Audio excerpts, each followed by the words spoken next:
Good morning and welcome to another week of our journey toward debt freedom. I am just returning from Mardi Gras in New Orleans. Had a fabulous time. While I was there, some things became heavy on my heart that I felt like I needed to talk to you about. The first day I was there, here's a picture of one of the floats that I saw the first day. And after the parade was over, everyone dispersed very quickly. And this is what remained, was this debris here. This, all of the garbage and all of the debris on the floor, on the ground, I'm sorry. And you'll see probably down here at the bottom, all of the beads that remained afterwards. I was freaking out.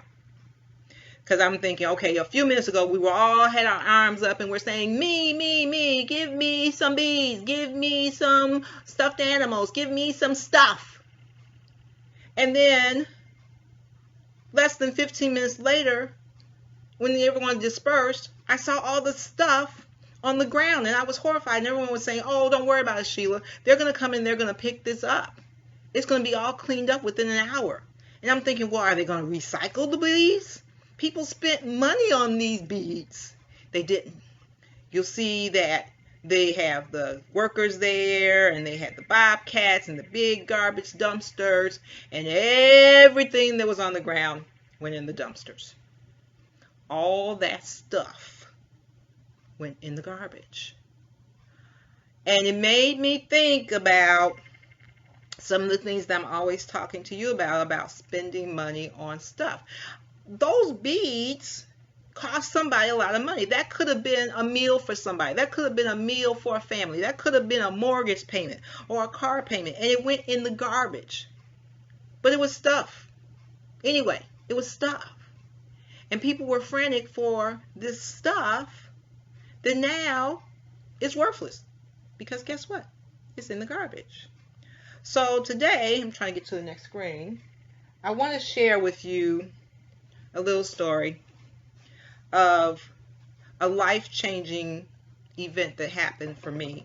It's been probably 12 or 13 years ago now.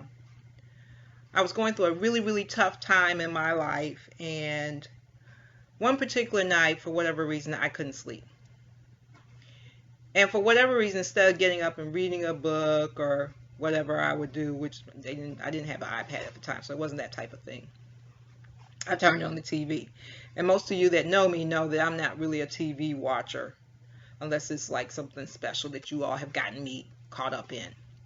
But for whatever reason, this night, God had me turn on the TV. And I ended up watching this infomercial, because what else is on at 4 o'clock in the morning but infomercials. And this guy was talking about changing your mindset. And he talked about 3 different types of people.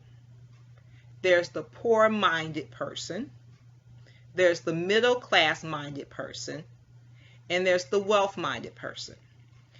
And so the poor-minded person gets paid, and on payday, what do? They go and they buy stuff.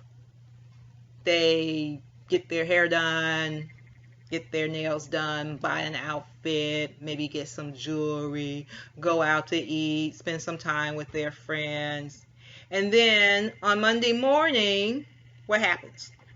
They have no money. They have nothing to show for it because they've spent it all on stuff. Nothing of value. And so then they spend the rest of that week or 2 weeks or whatever that period of time is until the next payday, waiting for the next payday so they can repeat that cycle over again. And so they're just going in a fast circle like this. They call it like the rat race. Because that's what they're doing. They're just going in this circle. This circle with no ending. And so then you have the middle-minded person who gets paid on payday. And like the poor-minded person, they buy some stuff. But they also pay bills because they have some debt. Because hopefully they have some assets. Most of the times, middle-class minded people have some assets. Now, furniture is not an asset. Jewelry, unless it's expensive, jewelry and has value is not an asset. An automobile is not an asset, because as soon as you take that car off the lot, it loses value. Okay? But they have some money in savings. They maybe have some long-term investments. But they have something that they have of worth. They have net worth. May not be large net worth, but they have some net worth. And so they're waiting for that next pay period, but they have something to show for it. And so that's why that they are in that blue circle. It's a little bit wider. So they don't have to rush for that next pay period, but they're waiting for that next pay period because they got to pay those bills. They have to pay that debt. They have to start to accumulate those assets. They have to start building their net worth. Well, the wealth-minded person is totally outside of the circle. They're in that square. That's because when the wealth-minded person gets paid, it's just another day. They may pay some of their bills. They may actually buy some stuff.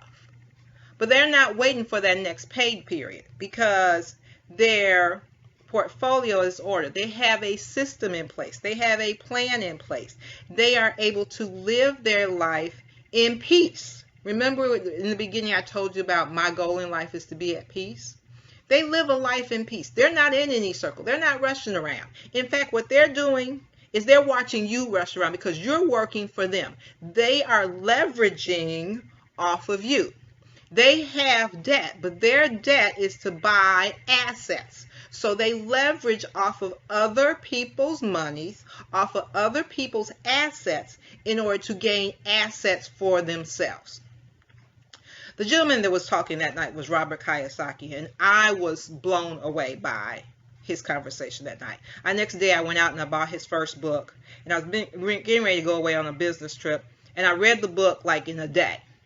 And so then when I was on my way back home from the business trip, I went in one of the stores in the airport and I bought book 2 and I read it in another couple of days. And then I bought the third book and I was literally transformed because I thought that I was doing pretty well up until that point in time. And then I realized I'm not doing so hot here. I was in that middle class mindset and I needed to get into that wealth mindset. And what I want to say to you today is I need for you to be transformed into that wealth mindset. I need you to transform yourself from that poor mindset or that middle class mindset into that wealth mindset. Now, I want to remind you, I'm not saying poor people or middle class people, because there are people who have a whole lot of money but are in that poor mindset. Case in point, most people when they win the lottery lose it within 5 years. Why? Because they don't change their mindset. They get all this money and they spend it. They don't do anything different than they were doing before. And so if you don't change the way you act, then you go back to being the exact same way that you were.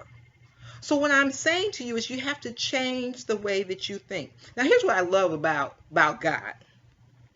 So when I saw that trash on the ground, that's what first prompted me to say something to you about this. But then, Mardi Gras ends with Fat Tuesday.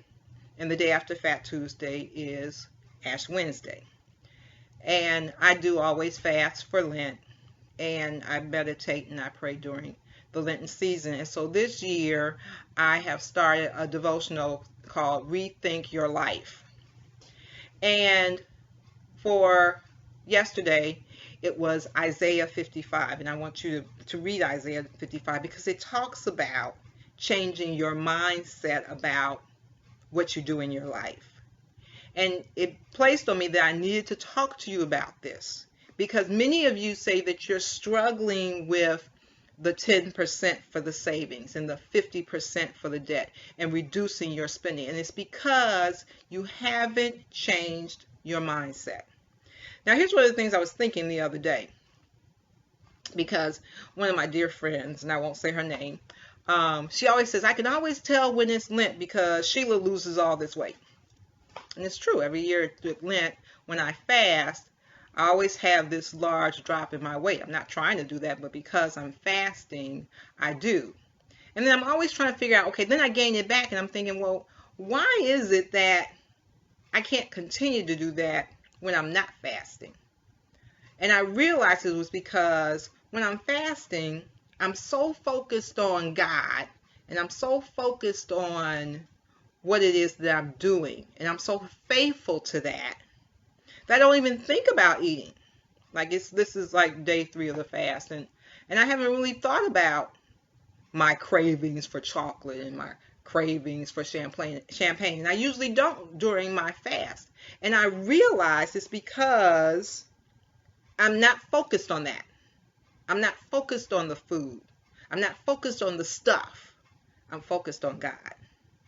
So if you change your focus, remember I've said, stay faithful, stay focused, and stay committed.